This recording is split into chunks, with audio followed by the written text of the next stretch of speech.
Saludos amigos de Contrapunto. En esta ocasión tenemos la oportunidad de hablar con Francisco Martínez. Él es experto en temas socioeconómicos y experto en temas laborales. Queremos hablar de la realidad que nos está deparando ya el COVID-19, esta pandemia que ha afectado al mundo. Pero particularmente queremos hablar de la realidad salvadoreña y centroamericana. ¿Qué tal, Francisco? Bueno, buen día, Juan José. Un especial saludo a tu audiencia, una importante oportunidad para hablar de los temas económicos y del trabajo, de la situación de las familias. Sé que será una importante experiencia para compartir con tu audiencia. Me gustaría, Francisco, que comenzaras por dar un panorama general de cómo está viendo el comportamiento de la economía salvadoreña. Sí, perfecto. Voy a compartir con tu audiencia una presentación que he formulado en general para tenerla, digamos, a disposición de los trabajadores, de las personas y puedan tener, digamos, una visión de cómo están las cosas. En primer lugar, es claro de que en lo inmediato el panorama socioeconómico del país y de la región es una situación para la gente muy grave. Y lo complicado de esto es que el horizonte no presenta a corto plazo mejoras en función de la familia, en función de la situación, de las cosas que ya estaban mal, más bien lo que presenta es una perspectiva de agravamiento. Como bien lo ha señalado el economista Jeffrey Sachs, para los países pobres, crisis significa indigencia, o sea, más pobreza. Y ese es el problema que no podemos obviar en esta situación. Uno tiene que tener en cuenta de dónde venimos, porque a veces, y cuando en general diferentes sectores hablan del problema que tenemos, lo sitúan en el hoy. O sea, como que las cosas estuvieran pasando solo por hoy, ¿no? Este es un problema de una acumulación histórica que obedece a las políticas que se han implementado en El Salvador. Uno no puede perder de vista de que nuestra economía recién en 2009 tuvo una caída a partir de la crisis global de las finanzas internacionales. Eso llevó a que la economía en aquel momento tuviera una caída respecto a los efectos de la crisis de 2008. 2009 la economía cayó en 3 puntos, 3.1%. Y uno lo puede situar en este gráfico temporal, que uno mira la economía cayendo en 3 puntos. Y uno debe recordarse cómo fue la trascendencia de aquello. Esto se tradujo en pérdida de empleo, en una situación grave para nuestra realidad económica, nuestra realidad social, por el impacto en general en la economía. Pero esta era una crisis que, digamos, después de todo fue superada, o sea, no se perduró. Y esto tuvo impactos, por supuesto, que para nuestro país duraron cerca de 2 años. Uno pudo ver el cambio hasta 2011, en donde se habían recuperado los empleos que se perdieron en 2009. Pero cuando uno mira lo que hoy está sucediendo y las previsiones, digamos, los expertos señalan que la economía puede caer hasta en 9 puntos, 9.1 puede ser la caída de la economía.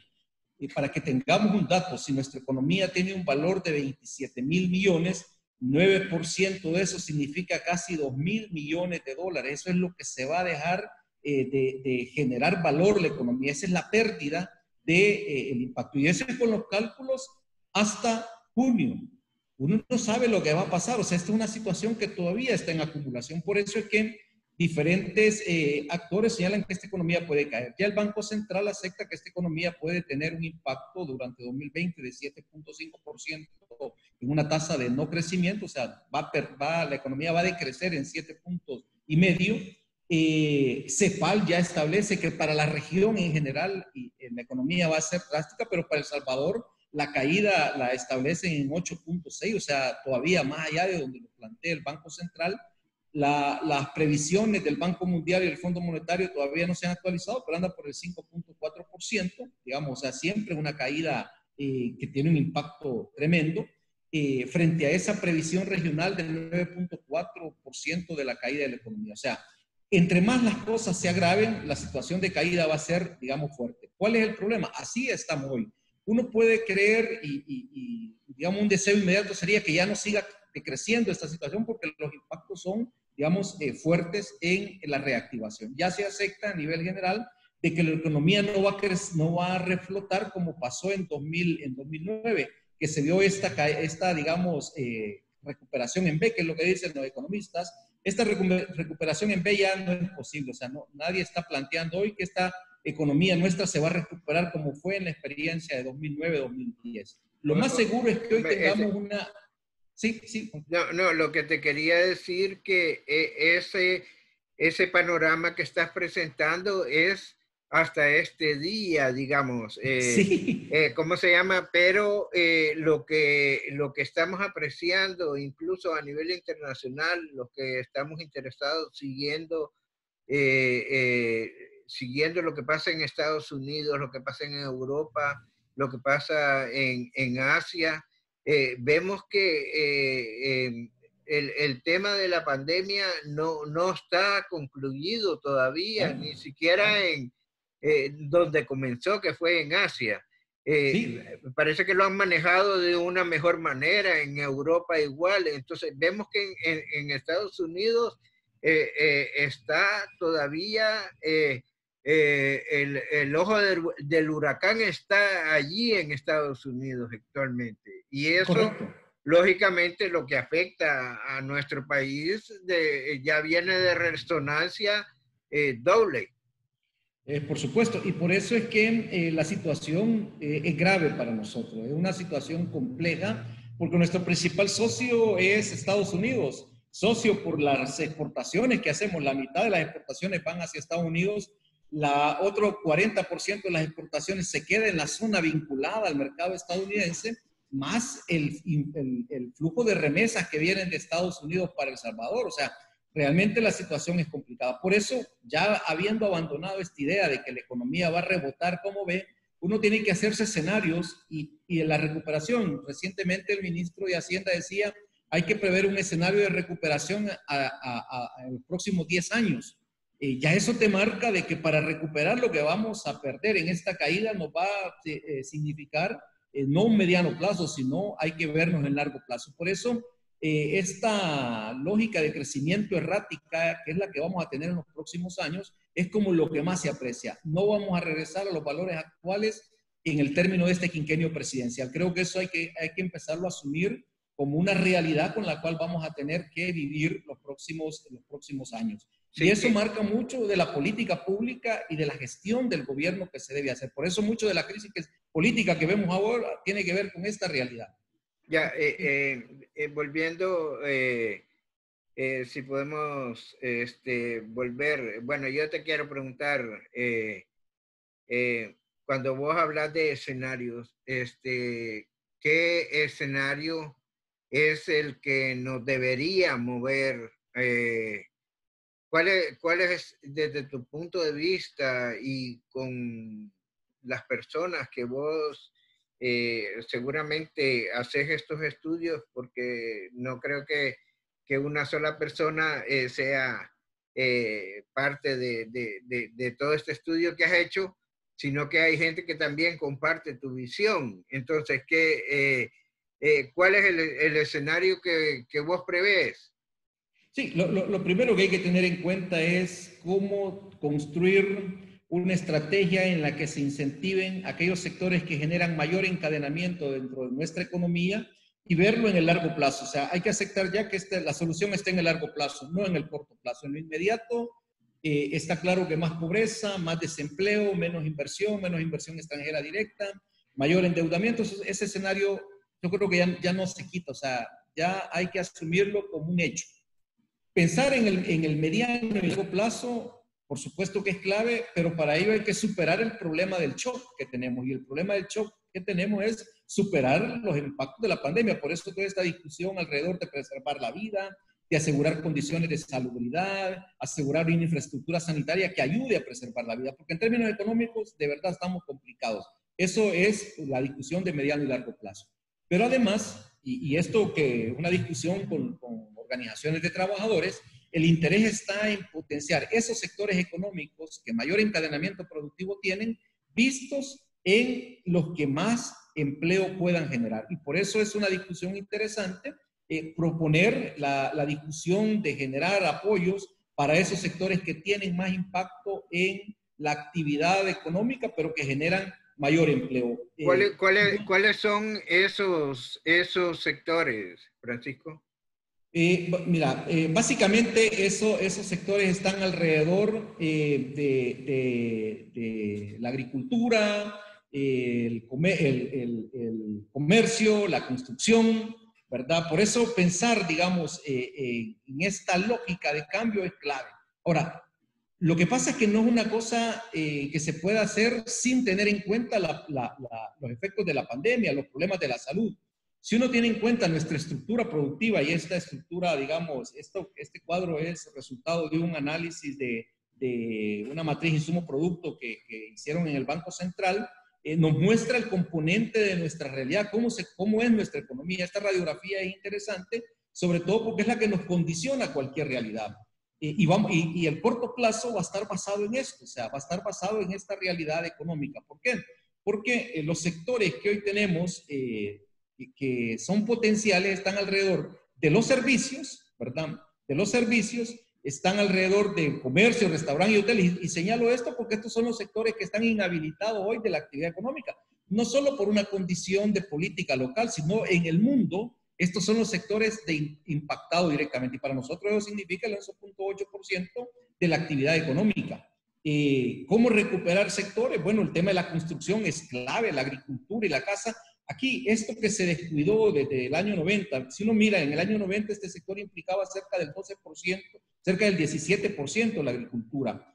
Pero cuando uno cierra a 2018, esto significaba un tercio de lo que fue, una cuarta parte, perdón, de lo que fue en 1990.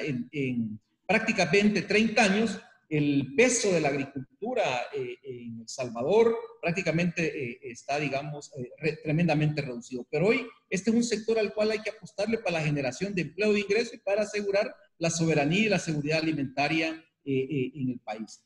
Otro sector importante que hay que tener en cuenta es la potenciación de la industria. Y aquí hay que rescatar que estos sectores, digamos, en términos de infraestructura no están afectados, pero en términos de mercado, en términos de posibilidades de desarrollo de negocios sí están afectados porque muchos de estos producen para el exterior y en el exterior la demanda ha caído, o sea, la demanda de productos ha caído. Por lo tanto, no simplemente de abrir fábricas y ponerse a trabajar, es de replantearse la estrategia de negocios. La construcción es clave y en esto de la construcción hay que tener en cuenta, digamos, la perspectiva de desarrollo que el país se plantea, la inversión en las infraestructuras estratégicas.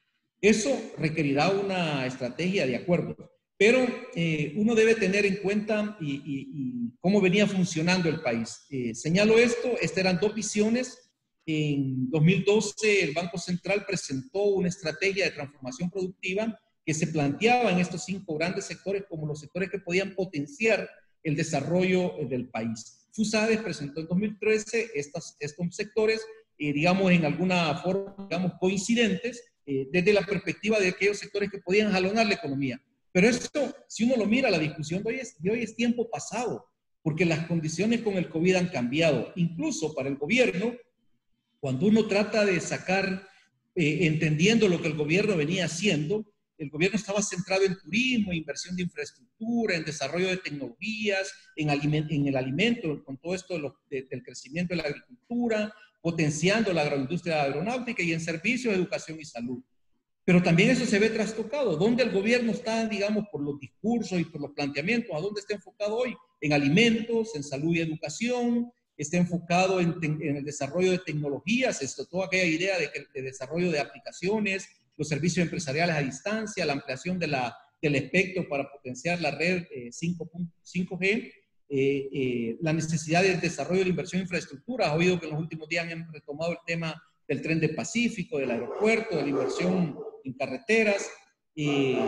La pandemia obliga a tener en cuenta la inversión y el desarrollo de negocios en químico y farmacéutica. Y por supuesto lo de turismo. Lo de turismo ya no solo visto en términos de recreo, sino también hoy de salud, turismo de salud. Por eso estas inversiones del gran hospital y todo esto no hay que verlas simplemente en el hoy, hay que verlos en el mediano y largo plazo, porque ahí se abre una oportunidad para prestar servicios de salud. Y además, lo último que se ha señalado es que convertir eso en una escuela de formación en salud. Por lo tanto, se abre también una posibilidad de negocios en un host de formación sanitaria, lo cual no es una cosa, digamos, que esté fuera. Pero el impacto es el impacto. El impacto ya nos genera más pobreza, mayor desigualdad, nos genera desempleo y desocupación, menos ingresos de la familia. La crisis global provoca la caída del producto global, pero también nuestro producto ya vimos que cae cerca del 7 y el 9%, menos inversión privada y menos inversión extranjera directa, incremento de la deuda pública, una demanda, por supuesto, que se plantea hoy de más Estado, más políticas de Estado y un cuestionamiento al mercado. Pero hay riesgos. El Banco Central ha señalado que los riesgos para el país están, digamos, identificados en la ocurrencia de rebrote del virus. Aquí lo vemos, no hemos ni pasado la primera ola por todos los problemas que ha tenido el entendimiento local, pero va a pasar la primera ola y si es posible estamos quizás en una segunda ola a nivel global. El aumento excesivo de los precios del petróleo es una cosa que se está viendo a nivel global. Los riesgos, digamos, que no podemos perder de vista son los cambios en el comportamiento del consumo y el comportamiento de las empresas y las presiones fiscales. Esta es una cosa que para el país es significativa porque nuestra deuda ya estaba en niveles del 72% del Producto Interno Bruto. Si cae el producto, automáticamente incrementa el nivel de deuda, pero como te vas a endeudar más, eso significa, digamos, mayores riesgos. Ya, ok. A ver si podemos regresar a la normalidad aquí en esta... espera. ¿Sí? ¿Cómo hacemos? ¿Qué quieres ver? Para verte. Sí, ahorita. Ya. Interesante todo el estudio que estás haciendo. Ahora, en la realidad, o sea, hay que ir un poco a lo concreto. Lo que has hablado es concreto, no cabe ninguna duda, pero ¿cómo hacer que este país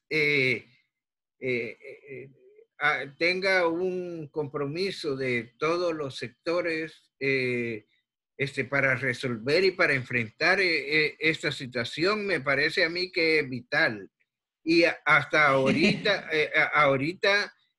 no veo yo la capacidad del sistema político nuestro de llegar a un acuerdo para enfrentar no solamente lo que estamos viviendo ahora, sino que lo que vos has señalado de futuro.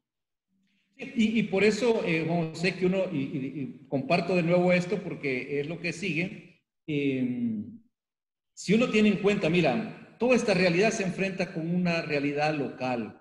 Nuestra discusión está alrededor de las elecciones de febrero 2021, no por una cosa antojadiza, sino porque en las elecciones de febrero 2021 se va a disputar una nueva mayoría, o sea, ¿quién va a tener la mayoría, o sea, en este país? ¿Van a ser los grupos tradicionales o va a ser el grupo emergente de nuevas ideas y Nayib Bukele? Esa es básicamente la discusión que está planteada. Y uno lo puede ver, resolver los problemas del hoy con la correlación de hoy, uno sabe que no va a tener los propósitos que este gobierno ha planteado, o sea, vamos a hacer un poco más de lo mismo. La discusión de 2021 es básicamente está orientada a una nueva mayoría que dé el salto, ¿verdad? Que permita dar el salto y enfrentar los retos del mediano y largo plazo. En el corto plazo, el gran reto es salvar vidas y evitar que la economía se deteriore lo más que se pueda. Pero mientras haya pandemia, mientras no tengas una vacuna, mientras no hayamos superado los problemas de la nueva inserción en el mercado y en la economía global, va a ser difícil hacer una proyección de salida. Ahorita estamos en un momento de resistencia, es resistir para salvar la mayor cantidad de vidas, para evitar que más gente muera. Eso no hay que perderlo de vista. ¿Cómo hacer la discusión del mediano plazo? O sea, no nos equivoquemos, mientras no termine esta situación de las elecciones 2021, el país va a estar inmerso en una convulsión política social, va a haber mayor crispación política y una cosa que en este país se reclama, cero diálogo social, pero este es un país sin diálogo que va a seguir, digamos, impactado por eso.